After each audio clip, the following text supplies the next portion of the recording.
નમસ્કાર મિત્રો, આજે આપણે વાત કરવાના છીએ જંગલેશ્વરમાં કાદરભાઈ સાથે બનેલી ઘટના પર। આજી નદીના કિનારે વસેલો જંગલેશ્વર વિસ્તાર વર્ષો સુધી પોતાની જ રીતથી જીવતો રહ્યો હતો। સાંકડી ગલીઓમાં સવાર પડતા સુલાહના ધુમાડા ઉડતા, માટીના આંગણામાં પાણી સાંટતી સ્ત્રીઓના હાથ ચમકતા, મસ્જિદની ઉજાન અને મંદિરમાં વાગતી ઘંટ સાથે આખો વિસ્તાર જાણે એકસાથે જાગતો। અને કાદરભાઈ મકાનના ઓટલે બેસીને ચા પીતા લોકો રોજની રાજકીય સરસામાં પોતપોતાની બુદ્ધિનો ઢોલ પીટતા, પરંતુ એ સવાર કંઈક જુદી હતી। સૂરજ તો રોજની જેમ ઉગ્યો હતો, છતાં તેની કિરણોમાં ઉષ્મા ન હતી। જાણે આકાશે જંગલેશ્વરને પહેલેથી ચેતવણી આપી હોય કે આજનો દિવસ ગર્વના કિલ્લા ધરાશાયી કરવાની તૈયારીમાં છે। ગલીઓમાં હાસ્યનો એક પણ અવાજ ન હતો। ફેરિયાઓની હાંકલ ગાયબ હતી અને દૂરથી આવતો ભારે વાહનોનો ગરસતો ઘેરો અવાજ લોકોના હૃદય પર હથોડા મારતો હતો। થોડા ક્ષણોમાં સ્પષ્ટ થઈ ગયું કે આ કોઈ અફવા નહોતી, સત્તાનો કાફલો આવી રહ્યો હતો। શિસ્તબદ્ધ કતારમાં ઊભેલા હજારો જવાનો, કડક શહેરા બરસટ નજરો અને પાછળથી આગળ વધતી વિશાળ પીલી યાંત્રિક ભુજાઓ, જેમની એક જ ઘૂંટમાં વર્ષોની મહેનત ગળી જવાની શક્તિ હતી। કાદરભાઈ પોતાના ઘરના ઉંમરે બેઠા હતા। તે ઘર કોઈ કાગળ પરનું આંકડો નહોતું, કોઈ નકશાની ભૂલ નહોતું, તે તેની 30 વર્ષની મજૂરીનું જીવંત સાક્ષી હતું। એક એક ઇંકમાં તેમની કમરની વેદના ગૂંથાયેલી હતી, એક એક દિવાલમાં સંતાનોના સપનાઓ સોંટેલા, અને છત પર હજી ગયા વર્ષ કરાવેલો રંગ સૂર્યપ્રકાશમાં ઝગમગતો, જાણે ઘમંડથી કહી રહ્યો હોય કે હું અડગ છું। પરંતુ એ જ દિવાલ પર લાલ રંગથી લખાયેલું સિંહ આજે ઘરમાં મોહન શીશ પાડી રહ્યું હતું। સરકારી ભાષામાં તે ગેરકાયદેર દબાણ હતું, પરંતુ કાદરભાઈ માટે તે જીવનનો સંગ્રહ, ઇજ્જતનો આધાર અને સમાજમાં ઊભું રાખતું ગૌરવ હતું। ગલીના ખૂણે ઊભેલા વૃદ્ધોને હજી પણ વિશ્વાસ નહોતા કરતા કે સત્તા આટલી નિર્દય બની શકે। તેઓ વર્ષો સુધી અહીં રહેતા આવ્યા હતા, ટેક્સ ચૂકવ્યા, વીજળીનું બિલ ભર્યું, ચૂંટણીમાં મત આપ્યો, અને હવે અચાનક તેઓ જ અનાધિકૃત ગણાયા હતા। બરાબર સવારના 9 વાગ્યે કાફલો આખા વિસ્તારમાં ફેલાઈ ગયો। દરેક માર્ગ બંધ, દરેક નજર પર નજર, અને હુકમના એક ઇશારે જંગલેશ્વર કિલ્લામાં ફેરવાઈ ગયો। કોઈએ વિનંતી કરી, થોડો સમય આપો, કોઈએ હાથ જોડ્યા, બાળકોના પુસ્તકો તો બહાર કાઢવા દયો, કોઈ સ્ત્રી તિજોરી ખસેડવા માટે મદદ માંગતી હતી, પરંતુ કાયદાની ભાષા ભાવનાથી પર હતી, તે માત્ર અમલ જાણતી હતી। યાંત્રિક ભુજાએ પહેલીવાર આગળ વધીને એક મકાનને ઝાટક્યો, અને કડાકા ભેરે અવાજ સાથે આખી ગલી ધૂળમાં ઢંકાઈ ગઈ। એ અવાજ માત્ર ઈંટોનો ન હતો, એ ગર્વનો, વિશ્વાસનો અને વર્ષોથી ઊભેલા અહંકારનો હતો। લોકોની આંખોમાં આંસુ હતા, પણ તે આંસુઓમાં એક ગુસ્સો પણ હતો। અમે અહીં વસ્યા, અમારે પણ હક છે, એવી અંદરની હઠ હતી। બીજી બાજુ સત્તાનો અહંકાર ઊભો હતો। નદીનો પટ છે, માર્ગ બનવો જોઈએ એવી દલીલ સાથે આજી નદી નિષ્ક્રિય સાક્ષી બની રહે વહેતી હતી। વર્ષો પહેલા જ્યારે લોકો અહીં વસ્યા ત્યારે તેણે કશું કહ્યું નહોતું, અને આજે જ્યારે ઘરો તૂટી રહ્યા હતા ત્યારે પણ તે મૌન રહી। રસ્તા પર ગાદલા વાસણો, જૂના ફોટોગ્રાફ, લગ્નના કાર્ડ, બાળકોના ઇનામ, બધું કાટમાળ વચ્ચે વહેરાઈ ગયું।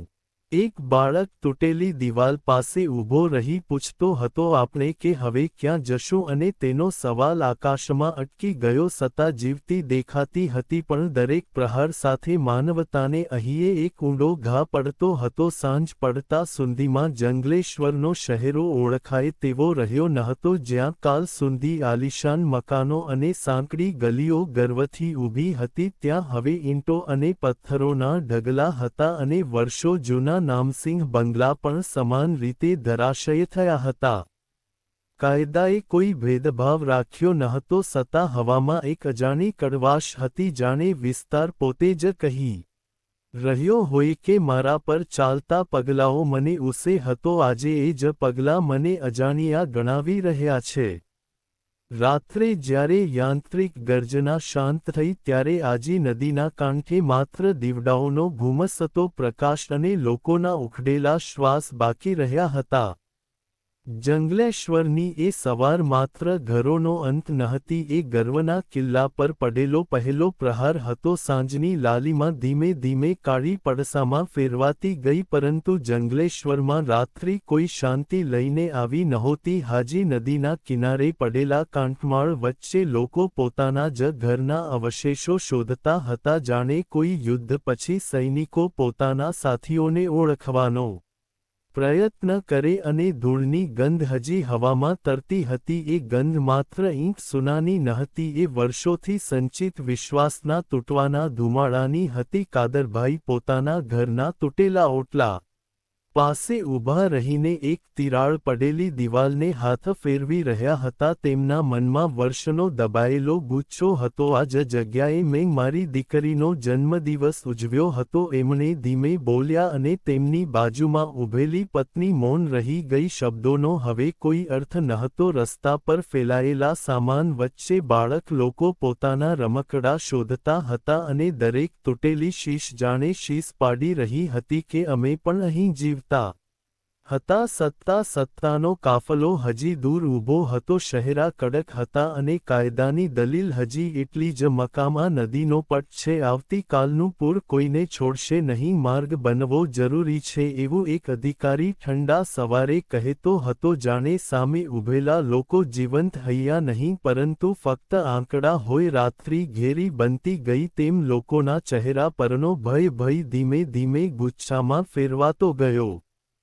કોઈ કહે તો જો ખરેખર નદીનો પટ હતો તો વર્ષો પહેલા કેમ નહોતું કહ્યું. કોઈ યાદ કરતો કે વીજળીના થાંભલા ઊભા થયા ત્યારે સરકારને જમીન ગેરકાયદેસર લાગી નહોતી, પાણીની લાઈન નખાય ત્યારે કોઈએ વાંધો નહોતો. મત માંગવા માટે નેતાઓ આવ્યા ત્યારે આ વિસ્તાર અમારું ગૌરવ ગણાતો હતો, અને આજે અચાનક બધું અંધીકૃત બની ગયું. લોકોના મનમાં પ્રશ્નોનું તોફાન ઉઠતું હતું, પણ જવાબ કોઈ પાસે ન હતો. કાદરભાઈનો મોટો દીકરો જે હજી કિશોર હતો પિતાને પૂછતો રહ્યો કે આપણે લડતા કેમ નથી, અને કાદરભાઈએ મજબૂત અવાજમાં કહ્યું કે બેટા, કાયદા સામે હાથ ઊંચો કરવો સહેલો છે, પણ તેના પરિણામો આખા જીવનને સળગાવી નાખે છે. છતાં તેમની અંદર ક્યાંક એક આગ સળગી રહી હતી, પોતાની જ મહેનતને એક ઝાટકે ખાખ થતી જોવાની આગ. મધરાત સુધી ઘણા લોકો કાટમાળ વચ્ચે જ બેઠા રહ્યા. કોઈએ જૂની તસવીરોને સાથી સાથે સોંટાડી,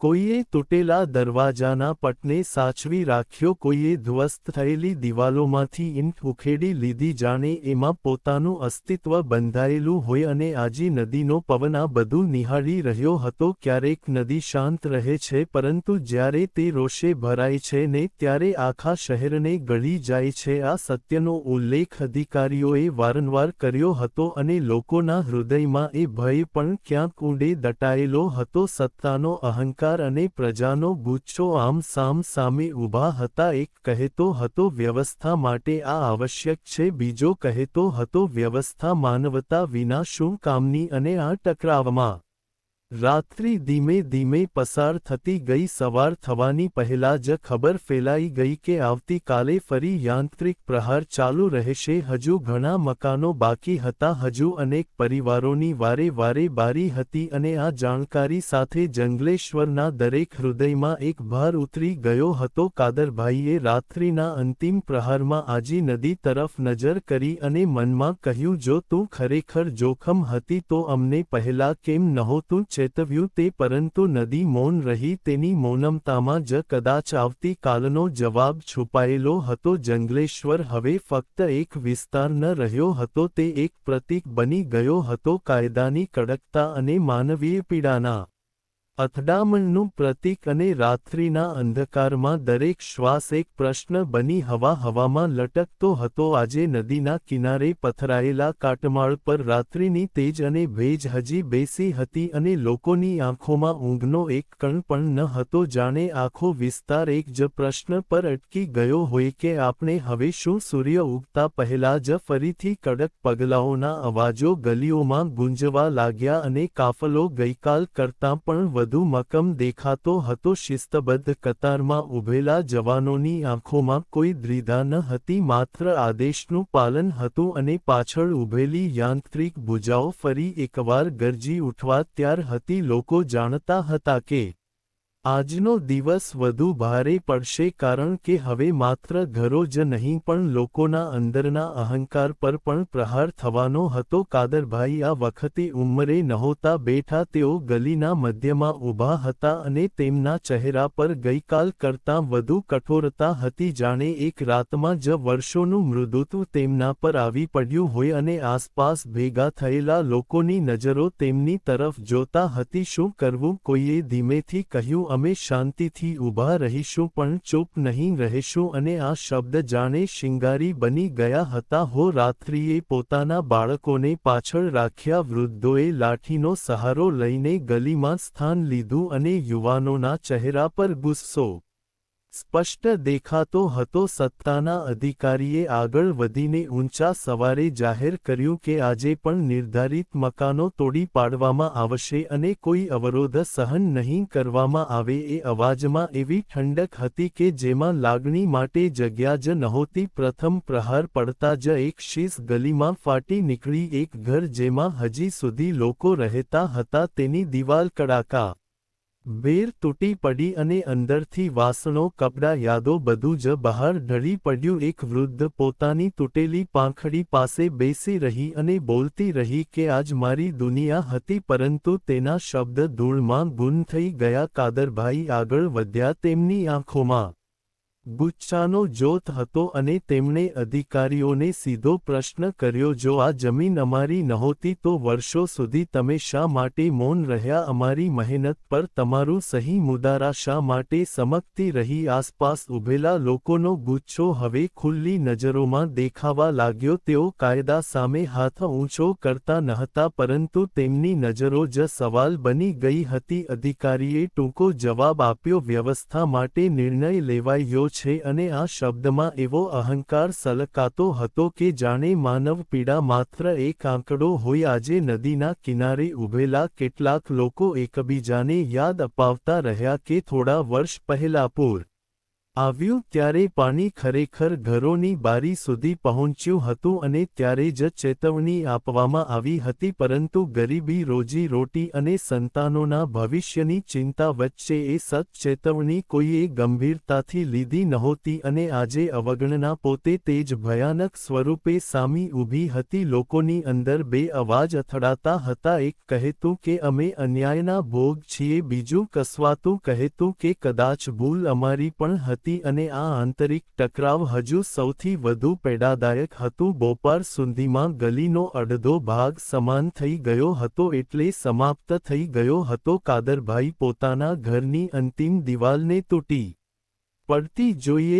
ત્યારે તેમણે આંખ બંધ કરી લીધી, પરંતુ આંખ બંધ કરતા દ્રશ્ય ગાયબ થતું નથી, તે વધુ ઘેરું બની જાય છે. તેમની અંદર એક અઘોર નિશ્ચય જન્મતો ગયો, ઘર તૂટ્યું છે પરંતુ હું તૂટવાનો નથી. અને આ નિશ્ચયમાં ગુસ્સો પણ હતો અને અહંકાર પણ. આસપાસ ઊભેલા ઘણા લોકો હવે સમજવા લાગ્યા કે આ લડાઈ રસ્તા પરની નથી, આ લડાઈ આવતીકાલની છે, પોતાના અસ્તિત્વને ફરીથી ઊભું કરવાની છે. સાંજ પડતા સુધી જંગલેશ્વરનો મોટો ભાગ ધરાશય થઈ ગયો હતો. ધૂળની ગંધ હવે જાણે કાયમી બની ગઈ હતી અને લોકો થાકેલા શરીર સાથે પણ મક્કમ નજરે ઊભા હતા. સત્તા પોતાનો નિર્ણય અમલમાં મૂકી રહી હતી અને પ્રજા પોતાના અસ્તિત્વને ફરીથી વ્યાખ્યાયિત કરવાની તૈયારીમાં હતી. આજે નદી મૌન રહી વહેતી હતી, પરંતુ તેની સપાટી પર પડતા સૂર્યાસ્તના કિરણોમાં જાણે એક સંકેત હતો, વધુ સમાપ્ત થયું નથી, કંઈક હજી બાકી છે, કંઈક જે આ ધરાશય કાટમાળમાંથી જન્મ છે. આજે નદીના કિનારે પડેલો કાટમાળ હવે સુકાઈ ગયો હતો. ધૂળના વાદળો થોડા શાંત થયા હતા, પરંતુ હવામાં એક અનોખી ગાઢતા ફેલાઈ ગઈ હતી. એ ગાઢતા હતી અપૂર્ણતા અને સંકલ્પની. લોકો હવે ફક્ત રડતા ન હતા, તેઓ મૌન થઈ ગયા હતા અને મૌન સૌથી મોટો પ્રતિકાર બની શકે છે. કાદરભાઈ રાત્રે જ થોડા બસેલા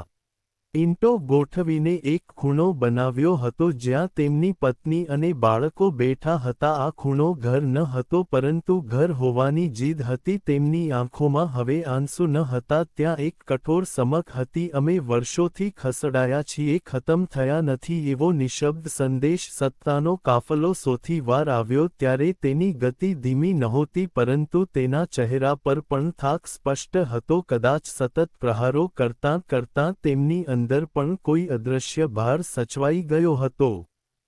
સત્તા આદેશ હતો કે અધિકારીએ ફરી એકવાર જાહેર કર્યું કે બાકી રહેલા અવશેષો પણ દૂર કરાશે અને સમગ્ર વિસ્તાર સમાન બનાવી માર્ગ માટે તૈયાર કરવામાં આવશે. તેની વાણીમાં અહંકાર હજી યથાવત હતો. વ્યવસ્થા માટે ભાવના અટકાવવાની નથી એવો અભિગમ સ્પષ્ટ દેખાતો હતો. લોકો હવે ભેગા થયા પરંતુ હાથમાં પથ્થર નહોતા. હાથમાં માત્ર કાગળો અને જૂના બિલ હતા. કોઈએ વીજળીનું રસીદ બતાવી, કોઈ નગરપાલિકાની પરવાનગીની નકલ દેખાડી, કોઈ વર્ષો જૂના કરના પુરાવા આગળ ધરી દીધા અને ગલીના મધ્યમાં એક મૌન અદાલત જેવી સ્થિતિ ઊભી થઈ ગઈ હો. કાદરભાઈએ ધીમા પરંતુ ગર્વભેરા સવારે કહ્યું કે જો અમે અસ્તિત્વમાં નહોતા તો આ બધા પુરાવા કોણે આપ્યા? જો અમે ગેરકાયદેસર હતા તો વર્ષો સુધી અમારી મહેનત પર તમારી મુદ્રા શા માટે હતી? તેમના શબ્દોમાં બળવો ન હતો પરંતુ એક તીખી ચર્ચાઈથી આસપાસ ઊભેલા લોકોના ચહેરા પર સહમતિ ઝળહળતી હતી અને ક્ષણે જંગલેશ્વર માત્ર કાટમાળ ન રહ્યો, તે પ્રશ્ન બની ગયો. અધિકારી થોડી ક્ષણ માટે મૌન રહ્યા પછી કઠોર અવાજમાં બોલ્યા કે ભૂલ થઈ છે પરંતુ નદીનો પટ બસાવવો અનિવાર્ય છે અને આ સ્વીકારવામાં અહંકાર અને નિધારતા બંને છુપાયેલા હતા. આજી નદી એ દૃશ્યની સાક્ષી હતી. વર્ષો પહેલાં જ્યારે પૂરનું પાણી ઘરો સુધી પહોંચ્યું હતું ત્યારે કેટલાક ઘરોમાં ડર ઘૂસી ગયો હતો પરંતુ જીવનની જરૂરિયાતે તે ડરને દબાવી દીધો હતો. આજે એ જ ભૂલનો હિસાબ વસૂલાત થઈ રહ્યો હતો. કેટલાક યુવાનો હવે ખુલ્લેઆમ બોલવા લાગ્યા કે અમે નદીની મર્યાદા ભૂલ્યા હતા અને કેટલાક હજી પણ અડગ રહ્યા કે અમને ચેતવણી કેમ ન મળી. આ છે આંતરિક વિખવાદ જંગલેશ્વરને વધુ ઉથલપાથલ કરી રહ્યો હતો. બપોરે જ્યારે છેલ્લી ઊભેલી દિવાલ પર અને ધરાશાયી થઈ ત્યારે ગલીમાં એક અજાણી શાંતિ ફેલાઈ ગઈ. કોઈ શીશ ન પાડી, કોઈ રડ્યું નહીં, ફક્ત લોકો ઊભા રહીને પોતાના ભૂતકાળને ધૂળમાં ભળતો જોઈ રહ્યા હતા. કાદરભાઈએ તૂટેલી જમીન પરથી એક મુઠ્ઠી માટી ઉઠાવી અને હાથમાં દબાવી. એ માટી માત્ર જમીન નહોતી, એ તેમના જીવનની ગાથા હતી.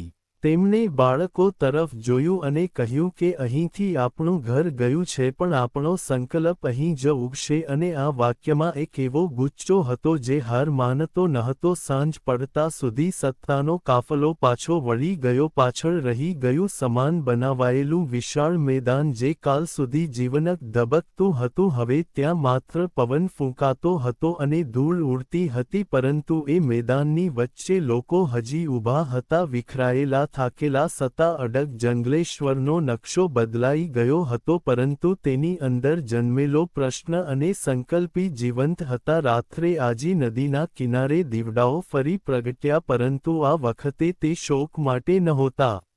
તે એક મૌન પ્રતિજ્ઞા માટે હતા. અમે ફરી ઊભા થશું. સત્તાએ પોતાનું કાર્ય પૂર્ણ કર્યું હતું. હવે ત્યાં કોઈ ઘર નહોતું, કોઈ ઓટલો નહોતો, કોઈ સાંકડી ગલીમાં બાળકોના પગલાઓનો અવાજ નહોતો. ફક્ત સમાન બનાવાયેલું નિર્જન મેદાન હતું જ્યાં કાલ સુધી જીવન ગૂંજતું હતું. પવન હવે અવરોધ વિના ફૂંકાતો હતો અને ધૂળના ઝાકળમાં ભૂતકાળની આકૃતિઓ તણાતી હતી. જંગલેશ્વરનો અહંકાર તૂટી ગયો હતો પરંતુ તેની યાદો હજી માટીમાં ભળી રહી હતી. કાદરભાઈએ એ મેદાનના મધ્યમાં ઊભા રહ્યા જ્યાં ક્યારેક તેમનું ઘર હતું. તેમણે આંખો મીસી અને એ ઓરડાઓ યાદ કર્યા જ્યાં દીકરીના હાસ્ય ગુંજ્યા હતા, જ્યાં દિવાલ પર વર્ષો સુધી કેલેન્ડર બદલાતું રહ્યું હતું અને જ્યાં દરેક તહેવાર દીવડાઓ પ્રગટતા હતા. હવે એ બધું માત્ર સમૃદ્ધિમાં હતું. લોકો ધીમે ધીમે એકઠા થયા, કોઈ માથું ઝુકાવ્યું, કોઈ આકાશ તરફ જોયું અને કેટલાકે નિશબ્દ સ્વીકાર કર્યો કે જે થયું તે અટકાવવું હવે શક્ય નહોતું. સત્તાએ પોતાના નિર્ણયને પૂર્ણ કર્યો હતો. નદીનો પટ હવે ખુલ્લો હતો, માર્ગ માટે જગ્યા તૈયાર હતી અને કાગળ પર વ્યવસ્થા સ્થાપિત થઈ ગઈ હતી. પરંતુ આ વ્યવસ્થાની નીચે દટાયેલા હૃદયોનું શું? જંગલેશ્વરના લોકો હવે સમજવા લાગ્યા કે વર્ષો સુધી ચાલતી અવગણના, અંધવિશ્વાસ અને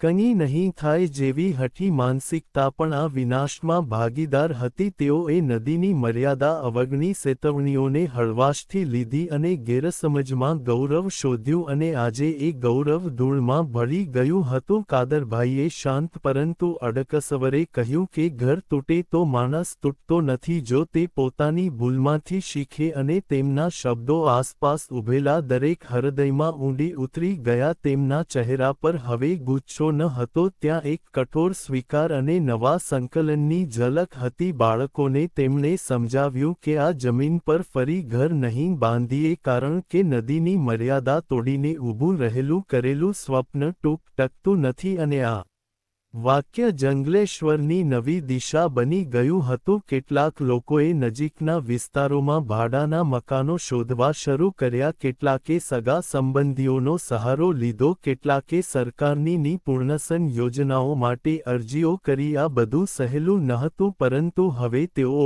અંધઠથી આગળ વધવા તૈયાર નહોતા. સાંજ પડતા આજી નદી શાંત વહેતી રહી. તેના કિનારે હવે કોઈ દિવાલ નહોતી, કોઈ બારણું નહોતું અને પહેલીવાર વર્ષા પછી તે પોતાની સંપૂર્ણ પહોળાઈમાં દેખાતી હતી. લોકો દૂર ઊભા રહીને એ દૃશ્ય નિહાળતા રહ્યા. કદાચ આ સાસુ સંતુલન હતું, નદી પોતાની જગ્યા પર અને માનવ વસાહત પોતાની મર્યાદામાં. જંગલેશ્વરની કહાની એ કઠોર પાઠ બની ગઈ હતી. સત્તાનો અહંકાર હોય કે પ્રજાનો ગુસ્સો, કુદરત અને નિયમોની મર્યાદા સામે બંનેને નમવું પડે છે. રાત્રે અંતિમ વખત કેટલાક લોકો કિનારે ભેગા થયા. કોઈએ માટીની મુઠ્ઠી હાથમાં લીધી, કોઈએ ધીમે દીવો પ્રગટાવ્યો અને સૌએ નિશબ્દ પ્રતિજ્ઞા લીધી કે આવતી પેઢીને આ ભૂલ ખરી કરવાની નહીં દેવી. કાદરભાઈએ આજી નદી તરફ જોયું અને મનમાં કહ્યું, તું શત્રુ નહોતી, અમે જ અહંકારી બની ગયા હતા. તા અને સ્વીકારમાં એક અજીબ શાંતિ હતી. જંગલેશ્વરનો નકશો બદલાઈ ગયો, પરંતુ તેની કહાની શહેરના હૃદયમાં કોતરાઈ ગઈ. કાયદો જીત્યો કે માનવતા હારી, તેનો નિર્ણય દરેકના મનમાં અલગ હતો, પરંતુ એક સત્ય સ્પષ્ટ હતું, ગેરવ્યવસ્થાનો અંત હંમેશા દુઃખદ હોય છે અને નવી શરૂઆત હંમેશા કઠોર સ્વીકારથી થાય છે. આ રીતે જંગલેશ્વરની એક સાંજનો અંત થયો. ઢોળ, આંસુ અને સંકલ્પ સાથે, અને અંતમાં જ એક નવી પ્રભાતનું બીજ છુપાયેલું હતું. આ વાર્તા કાલ્પનિક છે, તેમાં આવતા તમામ પાત્રો, દ્રશ્યો કાલ્પનિક છે, જે હાલ ચાલી રહેલા જંગલેશ્વર વિસ્તારના આંદોલન ઉપર આધારિત છે, જે અમુક અંશે ન્યૂઝપેપર આધારિત માહિતી મેળવી વાર્તા બનાવવામાં આવી છે. આવા જ નવા જીવન ઉપયોગી મજેદાર વિડિયો જોવા માટે અમારી ચેનલ સાથે બન્યા રહેશો અને અમારી ચેનલને સબસ્ક્રાઇબ કરી દેજો. Thank you. મિત્રો, મળીશું આપણે એક નવા વિડિયો સાથે, એક નવી સ્ટોરી.